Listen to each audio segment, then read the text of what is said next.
ఈ మధ్య కాలంలో యూట్యూబ్‌లో ఎవరి స్టైల్‌లో వాళ్ళు చారు తెగ పెట్టేసుకుంటున్నారు. మనమేమన్నా తక్కువ. మనం కూడా ఈరోజు చారు ట్రై చేసేద్దామనేసి, మన స్టైల్‌లో చారు ఎలా పెట్టాలో నేను కూడా మీకు చూపిస్తాను. దానికోసం ఒక పెద్ద టమాటా తీసుకోవాలి. అలాగే కొంచెం చింతపండు.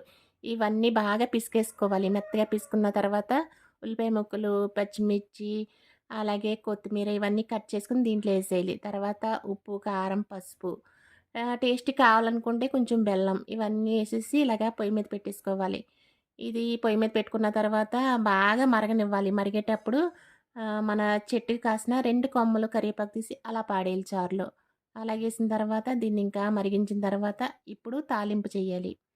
ఈ తాలింపు కోసం ఉల్లిపాయలు, వెల్లుల్లి, ఎండుమిర్చి, ఆవాలు, జీలకర్ర ఇవన్నీ కూడా ఆయిల్‌లో ఏసి ఇది తాలింపు చేసేయాలి. ఇలాగా తాలింపు చేసేసిన తర్వాత ఇది వేరే గిన్నెలోకి తీసేసుకోవాలి. ఎందుకంటే మసి పట్టేసింది కదా ఈ గిన్ని. ఈ చారు చూసారా ఎలా రెడీ అయిందో? ఇప్పుడు ఈ చారుని మనం ఏదైనా ఫ్రై మనకి నచ్చిన ఏదో ఒక ఫ్రైతో ట్రై చేసుకోవచ్చు. నేను బెండకాయ ఫ్రై చేశాను. దీంతో నేను ట్రై చేస్తున్నాను. ఇలాగా మీరు కూడా ఎప్పుడైనా సరే ట్రై చేసుకోండి. ఇప్పుడు ఎండాకాలం కాబట్టి డైలీ మనకి చారు ఉండాలి కాబట్టి ఈ విధంగా చేసుకోండి. అలాగే లైక్ కూడా చేయండి ఫ్రెండ్స్. బాయ్.